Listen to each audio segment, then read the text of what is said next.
Imagina a un hombre de 70 años, dueño de un imperio, bajando de su pedestal para caminar entre los suyos. Cambió su traje caro por un uniforme gastado, escondió su nombre y enfrentó el desprecio de quienes nunca imaginarían su verdadera identidad. Lo que descubrió fue cruel, pero lo que hizo, eso te romperá el corazón y te hará creer en la justicia. ¿Alguna vez has visto a alguien humillado solo por parecer menos? ¿Desde qué ciudad estás viendo este video? Quédate hasta el final, porque esta historia te marcará para siempre. Era una mañana gris en la Ciudad de México, el cielo pesado como el corazón de Antonio Vargas. A sus 70 años, era el dueño de Vargas Construcciones, una empresa que levantaba rascacielos y sueños. Pero algo lo inquietaba profundamente.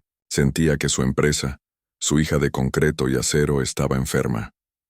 Las quejas de los trabajadores resonaban en su mente, y las juntas con los directivos solo traían números, nunca verdades. Antonio decidió hacer lo impensable, disfrazarse de trabajador común para ver la realidad con sus propios ojos. Cambió su reloj de oro por un uniforme azul desvaído. Su rostro, marcado por el tiempo, quedó oculto bajo una gorra vieja. El hombre que firmaba cheques millonarios ahora cargaba una lonchera abollada. Antonio no solo quería observar, quería sentir en carne propia lo que vivían sus trabajadores. En la obra, el olor a cemento húmedo y el ruido de las máquinas lo recibieron. Pero nadie ahí sabía que el nuevo ayudante era el dueño de todo aquello. El primer día Antonio fue recibido por Carlos, el gerente de la obra. Joven, arrogante, con una sonrisa que escondía desprecio. ¿Tú eres el nuevo, viejo? No sé si aguantes el ritmo aquí, dijo Carlos, riendo fuerte. Antonio tragó saliva, pero sonrió humildemente. Quería entender quién era ese hombre que lideraba a sus trabajadores. En los días siguientes, Carlos lo trataba como invisible, gritando órdenes, ignorando sus sugerencias y burlándose de su edad. «Este no dura ni una semana», decía el gerente a los demás. Antonio cargaba costales de cemento bajo el sol ardiente. Sus manos, que no tocaban trabajo pesado desde hacía décadas, sangraban. Pero no se quejaba. Veía lo que enfrentaban sus trabajadores: sueldos atrasados, horas extras sin pagar, y un gerente que humillaba a quien se atreviera a pedir respeto. Por las noches, en su lujoso departamento, Antonio lloraba en silencio. No por él, sino por aquellos que no tenían voz. Anotaba cada detalle en un cuaderno, con la letra temblorosa de quien cargaba un peso en el pecho. Una tarde, mientras Antonio barría el patio, Carlos lo llamó. «Oye, viejo, vas muy lento. ¿Quieres que te corra ahora mismo?» El tono era cruel, y los otros trabajadores bajaron la mirada, avergonzados. Antonio sintió la sangre hervir, pero se contuvo. Quería más. Quería saber hasta dónde llegaba la arrogancia de ese hombre. En ese momento, vio a María, una señora de la limpieza, ser regañada por Carlos por un error pequeño. «¿Eres tonta o qué?», gritó el gerente. María, con lágrimas en los ojos, solo asintió. Antonio comenzó a platicar con los trabajadores en los descansos para comer. Sentado en el suelo, compartiendo su lonchera, escuchaba historias que lo hacían temblar. Juan, un albañil, decía que no veía a sus hijos porque trabajaba hasta tarde sin pago extra. Ana, la cocinera, escondía moretones causados por el estrés. Cada relato era un puñal para Antonio, que veía cuánto se había alejado su empresa de sus valores. Se prometió a sí mismo que eso cambiaría, pero aún no era el momento de revelar quién era. Los días pasaban, y las humillaciones de Carlos solo aumentaban. Obligaba a Antonio a cargar pesos innecesarios, se reía de su lentitud y lo llamaba inútil frente a todos. Pero Antonio notaba algo. Los trabajadores, a pesar del sufrimiento, se protegían entre sí. Cuando alguien caía, otro lo ayudaba a levantarse. Cuando María lloraba, Ana la abrazaba. Esa unión era lo que mantenía viva la obra, incluso bajo la tiranía de Carlos. Antonio sentía orgullo, pero también culpa por haber permitido que eso pasara, Una frase de su padre resonaba en su mente: un líder no es el que manda, sino el que sirve. Antonio sabía que debía actuar, pero no quería solo despedir a Carlos. Quería enseñarle una lección que resonara. Entonces planeó algo que nadie esperaba. Siguió con su disfraz, pero comenzó a dejar pistas sutiles. Durante una charla con Carlos, mencionó detalles de proyectos antiguos de la empresa que solo el dueño sabría. Carlos frunció el ceño, confundido, pero no ató cabos. La primera semana de Antonio como trabajador fue agotadora. Su espalda dolía por cargar cosas pesadas, y sus rodillas protestaban con cada paso. Aún así siguió adelante impulsado por un fuego en el pecho. Notaba cómo los trabajadores murmuraban sobre la crueldad de Carlos, pero temían hablar en voz alta. El corazón de Antonio se rompía por ellos, pero también veía su fortaleza. Compartían comida, contaban chistes, y soñaban con días mejores. Ese espíritu alimentaba su decisión de descubrir toda la verdad. Una mañana, Antonio escuchó a Carlos regañar a un joven trabajador, Pedro, por dejar caer una herramienta. «Eres un inútil. Debería despedirte ahora mismo», gritó. Carlos, Pedro, de apenas 20 años, se quedó paralizado con los ojos brillando por lágrimas contenidas. Antonio se acercó ofreciendo ayuda para limpiar, pero Carlos también lo atacó. «No te metas, viejo». El incidente se grabó en la mente de Antonio, otra marca contra el gerente. En un descanso, Antonio se sentó con Pedro, quien se abrió sobre sus luchas. Sostenía a su madre enferma y a sus hermanos menores, trabajando horas extras para sobrevivir. Antonio escuchó, con el corazón cargado de culpa. Se dio cuenta de que la historia de Pedro no era única. Muchos trabajadores cargaban con problemas similares. Esa noche, escribió en su cuaderno: «¿Cómo dejé que mi empresa se convirtiera en un lugar de dolor?». Juró arreglar las cosas. La segunda semana trajo nuevos retos. Carlos asignó a Antonio a limpiar una zona peligrosa cerca de máquinas pesadas, sabiendo que era arriesgado para alguien de su edad. Las manos de Antonio temblaban mientras trabajaba, pero se negaba a rendirse. Vio a María resbalar en el cemento mojado, y cuando ella batalló para levantarse, Carlos se rió. «Ponte de pie, torpe», se burló. Antonio la ayudó, susurrando: «Eres más fuerte de lo que él nunca sabrá». La gratitud de María tocó a Antonio profundamente. Ella compartió su sueño de ser maestra, pero la pobreza la atrapaba en ese trabajo. Los ojos de Antonio se llenaron de lágrimas mientras se prometía que ella tendría su oportunidad. Comenzó a trazar un plan en su mente, no solo para castigar a Carlos, sino para reconstruir el alma de la empresa. Quería que cada trabajador se sintiera valorado, no desechable. Esa visión lo mantenía en pie. Una noche, Antonio se quedó hasta tarde, viendo a los trabajadores irse. La obra se quedó en silencio, pero el peso de sus historias permanecía. Pensó en su pasado, en cómo construyó la empresa desde cero, inspirado por la humildad de su padre. En algún momento, perdió esa visión, cegado por el éxito. Ahora, disfrazado como uno de ellos, se sentía más cerca de su padre que nunca. Susurró una oración pidiendo guía. La crueldad de Carlos no se limitaba a Antonio. Atacaba a cualquiera que pareciera débil. Un día, se burló de Ana por quemar un lote de arroz. «¿Ni cocinar sabes?». «Patética», dijo, tirando la olla a un lado. El rostro de Ana se desmoronó, pero no dijo nada. Antonio vio el dolor en sus ojos y recordó su historia de escapar de un hogar violento. Apretó los puños, su paciencia agotándose. Antonio empezó a ganarse la confianza de los trabajadores. Compartía pequeños actos de bondad, ayudaba a Juan a cargar ladrillos, traía agua extra para el equipo. Lo comenzaron a llamar Tío Antonio, sin saber su verdadera identidad. Su calidez contrastaba con la frialdad de Carlos, mostrando a Antonio el corazón de su empresa. Se dio cuenta de que esos trabajadores no eran solo empleados, eran familia. tenía que protegerlos. Un momento clave llegó cuando Antonio vio a Carlos rechazar la solicitud de un trabajador por un día libre. El hombre, Luis, necesitaba llevar a su hija al hospital.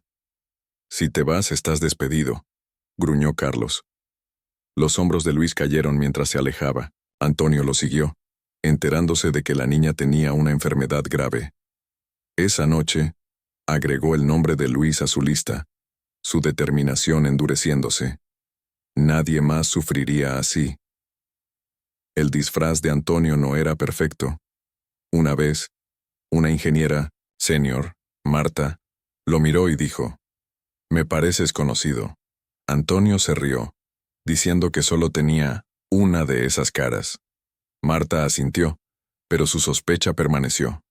Antonio sabía que no podía quedarse escondido para siempre, pero necesitaba más tiempo. Quería ver todo el daño causado por Carlos antes de actuar.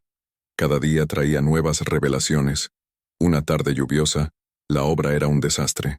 El lodo se pegaba a las botas de todos, y los ánimos estaban tensos. Carlos gritaba al equipo por ir más despacio, señalando a Antonio. «Nos estás atrasando, viejo. Ríndete si no puedes seguir». La mandíbula de Antonio se tensó, pero siguió trabajando. Más tarde, Juan lo llevó aparte susurrando: «No dejes que te rompa, tío. Somos más fuertes que él». Antonio asintió, conmovido por la solidaridad. El cuaderno de Antonio ahora estaba lleno de nombres e historias. Estaba Clara, que ocultaba su embarazo para no perder su trabajo. Estaba Miguel, que caminaba 2 horas para trabajar y ahorrar el pasaje. Cada nota era una promesa de hacerlo mejor.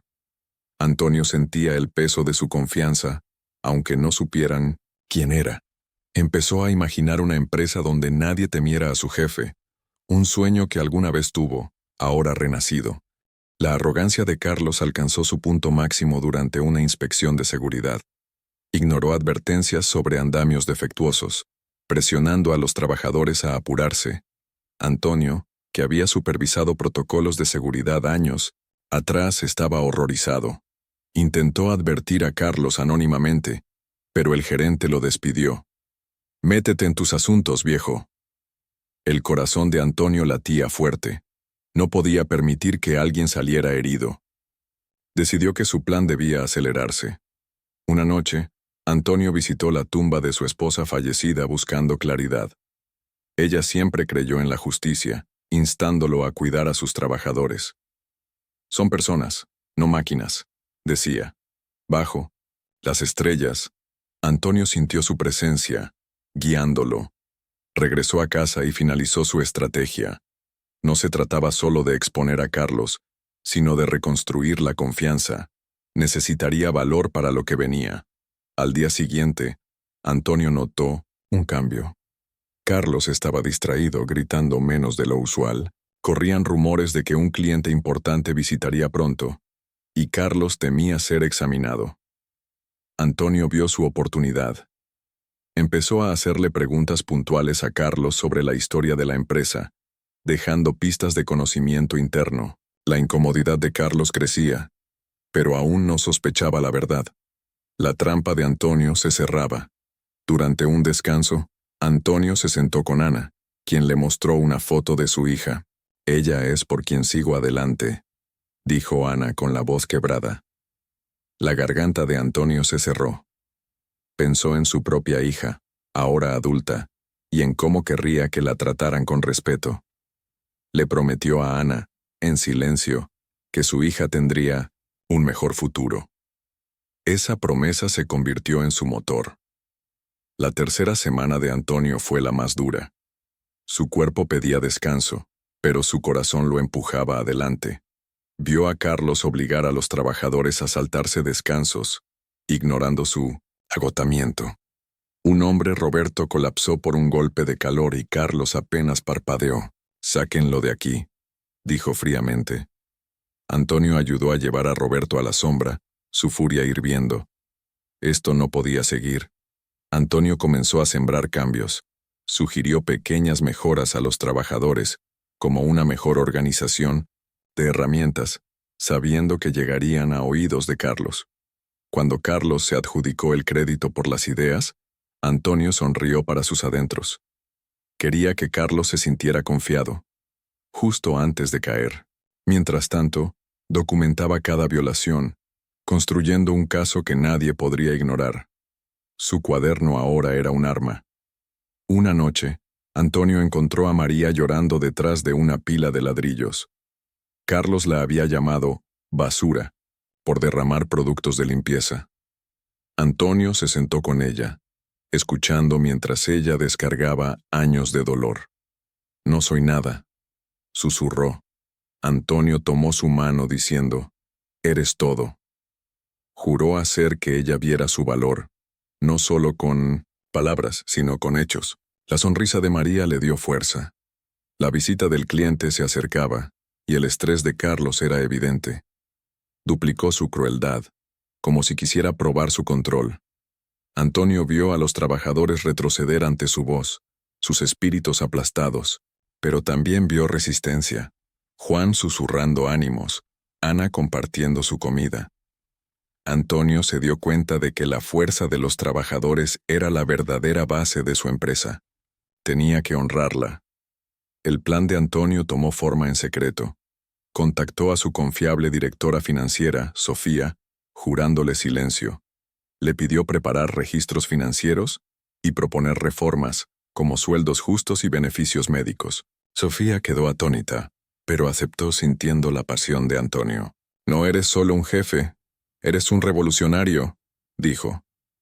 Antonio rió, pero sus palabras se quedaron con él. Estaba listo para pelear. La víspera de la visita del cliente, Antonio apenas durmió.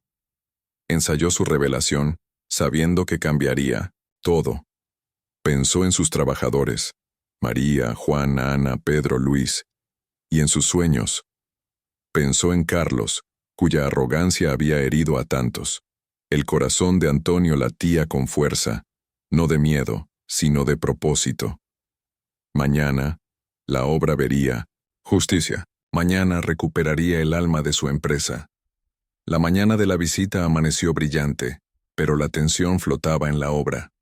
Carlos era un manojo de nervios, ladrando órdenes. Antonio trabajaba en silencio, con el corazón acelerado. Cuando el cliente llegó, Carlos corrió a saludarlo, todo sonrisas. Pero el cliente, un viejo amigo de Antonio, lo ignoró. Caminó directo hacia Antonio, aún en su uniforme polvoriento, y dijo, «Señor Vargas, qué gusto verlo». La obra se congeló. El rostro de Carlos se quedó sin color. Los trabajadores jadearon, sus ojos saltando entre Antonio y el cliente. Antonio se quitó la gorra, mostrando su rostro. «Soy Antonio Vargas», dijo, con voz firme pero cargada de emoción. Se volvió hacia Carlos, cuyas rodillas temblaban. «Has lastimado a la gente que construye mi sueño. Hoy enfrentas las consecuencias». Los trabajadores estallaron. Algunos aplaudieron, otros lloraron. María tomó la mano de mi neonicente Ana con lágrimas corriendo. Juan gritó, «¡Don Antonio!». Carlos se quedó inmóvil, su arrogancia destruida. Antonio levantó una mano pidiendo silencio. «Esto no es por venganza», dijo, «es por la verdad». Anunció que Carlos trabajaría como obrero por un mes, sintiendo el peso de sus acciones. La multitud rugió de aprobación, pero Antonio no había terminado. Se volvió hacia los trabajadores, suavizando su voz. «Les fallé. Permití que esto pasara, pero juro que termina ahora». Anunció cambios inmediatos, sueldos justos, pago por horas extras y un fondo de becas para los hijos de los trabajadores. Miró a María. «Tú estudiarás y tú liderarás». María sollozó, y los trabajadores aplaudieron más fuerte. Mira, corazón de Antonio se hinchó. Estaba en casa. El castigo de Carlos comenzó al día siguiente. Cargaba ladrillos bajo el sol, con las manos ampolladas. Los trabajadores observaban no con rencor, sino con satisfacción callada. Antonio miraba esperando que Carlos aprendiera. Mientras tanto, se reunió con cada trabajador, escuchando sus necesidades.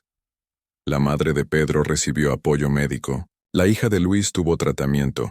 El sueño del restaurante de Ana recibió un préstamo. Antonio ya no era solo un CEO, era su defensor. La obra se transformó. Los trabajadores cantaban mientras trabajaban, con el ánimo elevado.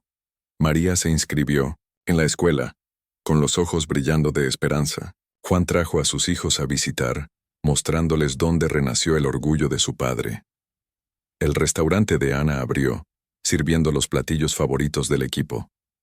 Antonio se unió a ellos, comiendo arroz y frijoles, riendo como no lo hacía en años. La obra estaba viva otra vez. El mes de Carlos terminó y enfrentó a Antonio. Estaba equivocado, dijo, con la voz rota. No conocía su dolor. Antonio asintió. Entonces hazlo bien. Carlos se fue, pero no sin antes disculparse con los trabajadores. Algunos lo perdonaron, otros no. Se decía que ahora construía casas para los pobres, buscando redención. Antonio no le importaba. Le había dado una oportunidad a Carlos. El resto dependía de él. Antonio cumplió su promesa, visitando la obra cada semana. Usaba su viejo uniforme, un símbolo de su compromiso. Los trabajadores lo llamaban nuestro Antonio, con voces cálidas de cariño. La empresa prosperaba, no solo en ganancias, sino en espíritu. Otros CEOs estudiaron el modelo de Antonio, pero nadie igualaba su corazón. A los 70 años, encontró su verdadero legado. No edificios, sino personas. Esta historia no es solo sobre un CEO que escondió su identidad. Es sobre escuchar cuando nadie más lo hace, sentir el dolor que no es tuyo y cambiar lo que está mal. ¿Alguna vez te han tratado como menos? ¿Has visto a alguien humillado y deseado justicia? Esta historia te encontró por una razón. Compártela con alguien que necesite esperanza. Suscríbete si crees que un corazón puede cambiar el mundo.